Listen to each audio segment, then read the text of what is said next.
I was standing in the living room of my parents' house on a sunny Saturday afternoon when my husband cleared his throat and said, "Let's start over," in front of my family.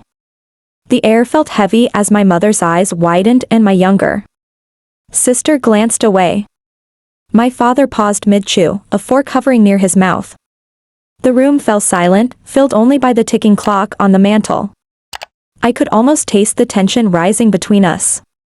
I knew he intended it as a fresh beginning, a plea, but deep down I realized I had already tried starting over. Before we married, before we moved into this same house with the white picket fence, I had rebuilt my life from the ground up. After my divorce 3 years ago, I had packed my bags, kissed goodbye to old dreams, and drove across the country to start anew. I rented a studio apartment in Portland, Oregon, took night classes, and slept with one eye open until I found my footing again. Nothing about that journey was easy, but a tangled memories of late nights budgeting rent and early mornings rushing to lectures flashed through my mind. I had learned to lean into fear, to face solitude with grit, and to plant seeds of hope in fields of uncertainty. By the time I met him, I had built walls around my heart so solid, I refused to let anyone dismantle them. Yet he found the perfect key, whispering promises of partnership, trust, and shared ambitions, and I lowered my defenses. For 2 years we collaborated on dreams, weaving our futures together. We turned that small bungalow into a home painted with laughter, weekly experiments in the kitchen, and shared playlists blasting through late-night conversations. We adopted a rescue dog, named him Jasper, and spent weekends exploring nearby trails. Our relationship felt like a careful choreography, each move practiced, yet free. But over the last few months, the rhythm shifted. He grew distant, and I noticed him slipping away emotionally.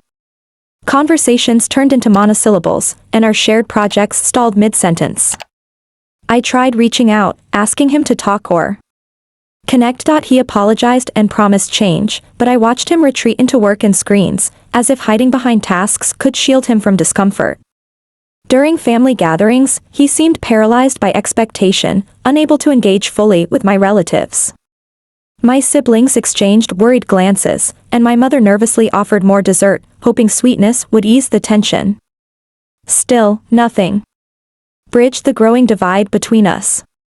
That afternoon felt like the culmination of unspoken disappointments, and when he uttered those fateful words, my heart clenched unpredictably. Time recalled his tone. I felt exposed and unsure whether he meant a permanent restart of our marriage or an invitation to rediscover what once felt effortless.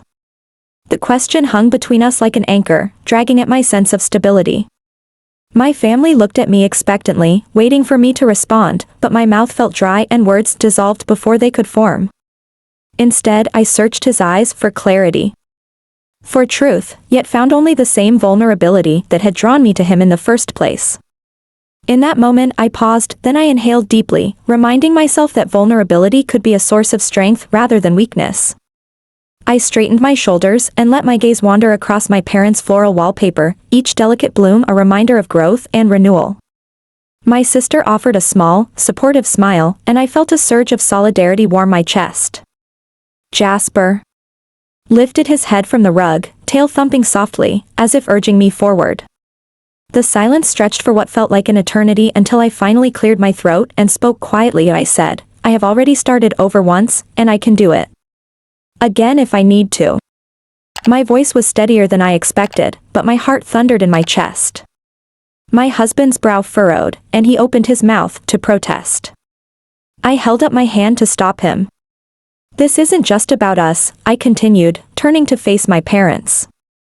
"It's about the trust we promised each other, the respect we owe our family, and the life we said we'd build together.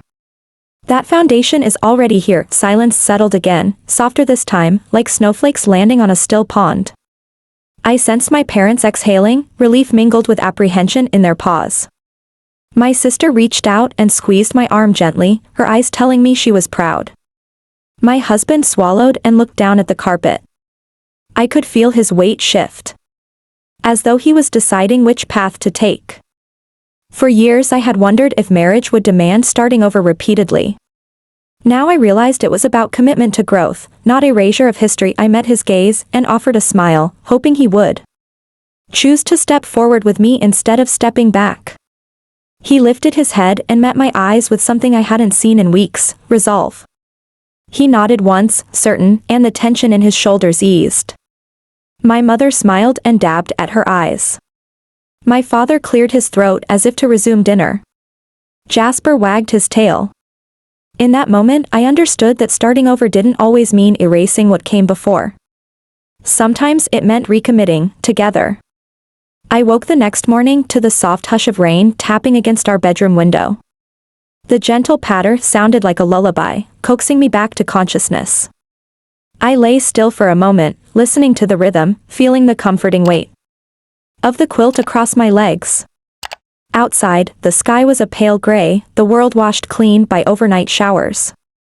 I glanced at my husband asleep beside me, chest rising and falling in a steady cadence, and for the first time in weeks, I felt something like hope unfurling inside me. When I slipped out of bed and padded down the hall, Jasper followed closely, his nails clicking softly on the hardwood floor.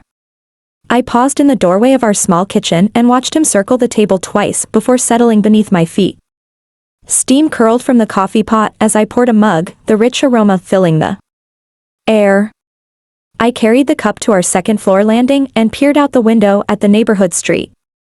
The droplets beating on the maple leaves looked jewel-like, the world refreshed. I sipped slowly, savoring that moment of quiet reassurance. Later, I found my husband in the garage, sleeves rolled up as he wrestled with the mower he'd neglected all spring. The engine sputtered and coughed until finally roaring to life. He paused, wiping sweat from his brow, and glanced my way. His gaze was tentative but earnest. I walked over and placed a hand on his shoulder. He winced, not from pain but from surprise that I'd joined him. We worked together in companionable silence, adjusting bolts and testing cables, side by side like I remembered from early days of our marriage when even mundane tasks felt like small adventures. By midday the rain had stopped, giving way to a crisp breeze. The clouds broke up, revealing patches of bright blue. I suggested we walk into town for lunch, and he smiled, a spark in his eyes I hadn't seen lately. We clipped Jasper's leash to his collar and headed down our quiet street. The air smelled of damp earth and fresh beginnings. We passed the bakery where we'd had our first date, noting the new chalkboard sign advertising cinnamon rolls. He paused, nudged me with his elbow, and whispered, "I remember." I squeezed his hand at the cafe. We chose a corner table facing the street. The barista, whom I recognized from summers past, greeted us with genuine warmth over sandwiches and soup. Our conversation meandered from light-hearted recollections of road trips to more honest reflections on how far we'd drifted. He admitted that he'd felt overwhelmed by work deadlines and by his own fear of failing as a partner. His voice cracked when he confessed nights spent staring at the ceiling, imagining us apart. The vulnerability struck me unexpectedly, and I reached across the table, brushing my thumb over his knuckles. After lunch we wandered along the river walk, the sun now shining brightly. Joggers passed in bright neon gear, cyclists rang bells as they pedaled by, and families strolled with ice cream cones dripping in the warmth. We stood on a small footbridge and watched the current swirl around submerged stones. I told him how scared I'd been when he said, "Let's start over," in front of my family. I described my fear of having to rebuild my life yet again, the exhaustion of gathering courage from scratch. He listened, nodding deeply, his gaze fixed on mine. When I finished, he took a deep breath and asked how he could prove he wanted to stay, not just today, but in all the ordinary tomorrows. I suggested a few small steps: regular date nights, undistracted dinners where phones stayed silent, check-ins at the end of each day to share highs and lows. He agreed, and we sketched out a tentative plan on a scrap of napkin. Later, when we returned home, I organized a weekly calendar on the fridge and wrote down our commitments. The act of writing felt symbolic, a public declaration within our own four walls. Jasper sat on the floor watching us, head cocked as though he understood the significance of rewriting our story. Over the next few days, we settled into a rhythm that felt both new and familiar. Each morning we met with coffee on the landing, sharing intentions for the day. He surprised me with fresh flowers one afternoon, their bright petals a stark contrast to the damp gray outside.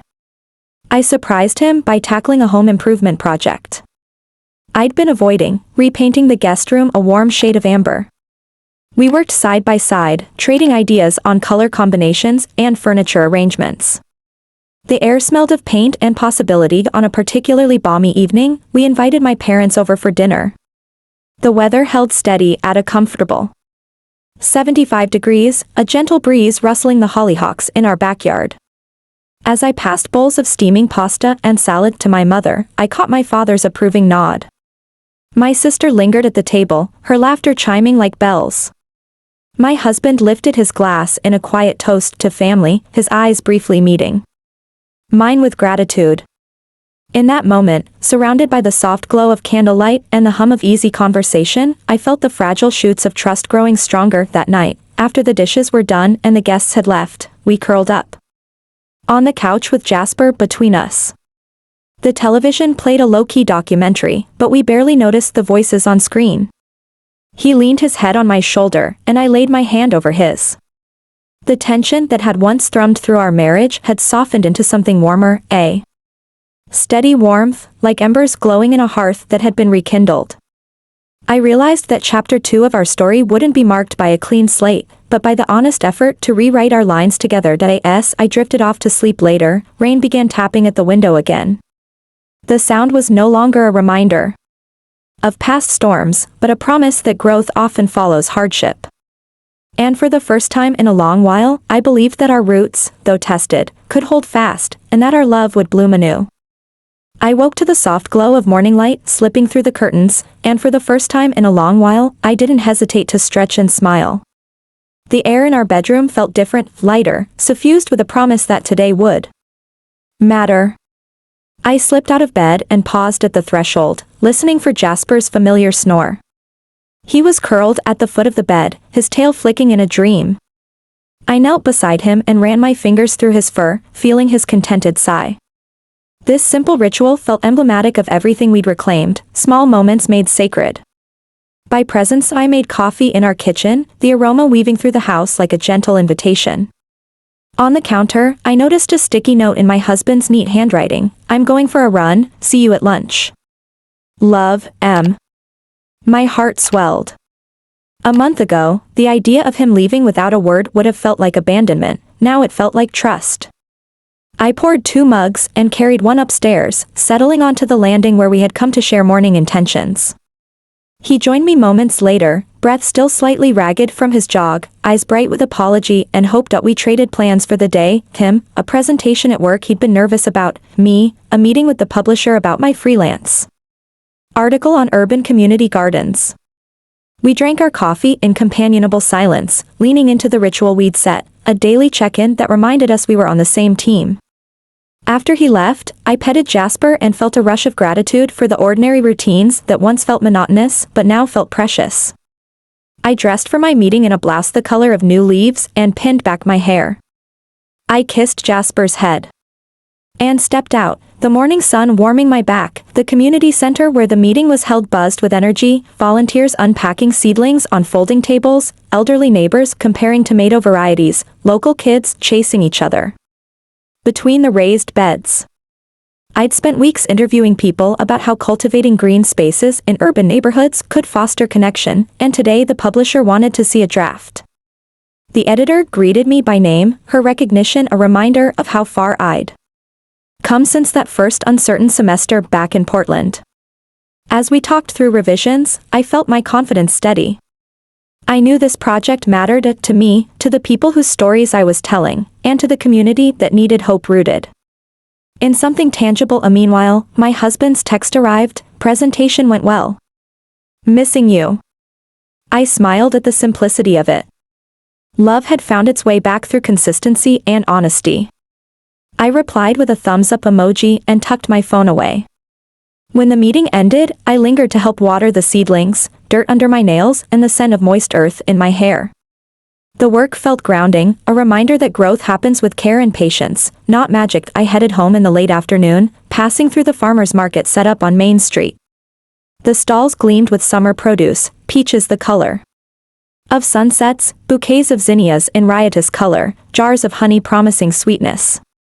I texted my husband to ask if he wanted to meet for an impromptu picnic in the park. He responded almost instantly, absolutely. Be there in 20. I bought a loaf of crusty bread, a wedge of sharp cheddar, and a small bunch of basil. On the way home, I stopped by the bakery for a cinnamon roll, the same cafe where we'd reconnected, and asked the barista to drizzle extra icing on top. Back at home, I laid out a blanket beneath the old oak in our backyard. Jasper flopped beside me, panting happily in the warmth. My husband arrived carrying a cooler and 2 chilled glasses. He kissed me softly, then set up the spread, bread, cheese, basil leaves tucked between slices, and a thermos of iced tea. The cinnamon roll waited on a paper plate, its icing melting in the sun. We ate slowly, savoring each bite, and talked about everything and nothing. He told me about the new role his team was considering him for, and I shared highlights from the garden interviews. When Jasper trotted off to chase a squirrel, we sat back against the blanket and watched him, laughter curling between us like vines climbing a trellis. As the sun tilted lower in the sky, we walked down to the duck pond at the edge of the park. The water glinted gold, and a pair of ducks glided by, their calls soft as whispers. He slipped his hand into mine, and I felt the familiar warmth of his palm against mine. When one of the ducks bobbed too close, Jasper barked, and we both laughed. In that moment, everything felt simple again, the world distilled into sunlight, soft grass, and the comfort of being understood. That evening, we hosted a small gathering with friends from our neighborhood book club. The living room buzzed with conversation about the latest novel, and the scent of rosemary chicken roasting in the oven mingled with laughter. My husband and I moved through the crowd as a unit, him refilling wine glasses, me passing around dessert. At one point, he leaned in and whispered, "Thank you for not giving up on us." I squeezed his arm and replied, "Thank you for choosing to stay." Our friends glanced at us, smiles of recognition passing between them. They'd seen our rocky start this season and cheered us on from the sidelines. After everyone left, we sat on the couch with Jasper nestled between us. The candles burned low, and the night air drifted in through the open window, carrying the distant hum of traffic and crickets. I rested my head on his shoulder and felt the steady beat of his heart. We didn't need grand gestures, we had built momentum through small, intentional acts, communication unclouded by distraction, shared tasks that felt like adventures, and rituals that bound us to each other and to our home. As I drifted towards sleep later that night, I reflected on how starting over had transformed from a daunting cliff into a gentle path. It wasn't about erasing our past or pretending pain didn't exist. It was about tending to the roots of our relationship with honesty, patience, and love. Tomorrow would bring its own challenges, work stress, family obligations, the ebb and flow of daily life, but I trusted that we had the tools to face them. And right now, the steady breathing of the man beside me and the soft glow of our shared dreams were all the proof I needed that sometimes, starting over can bloom into something stronger than what came before.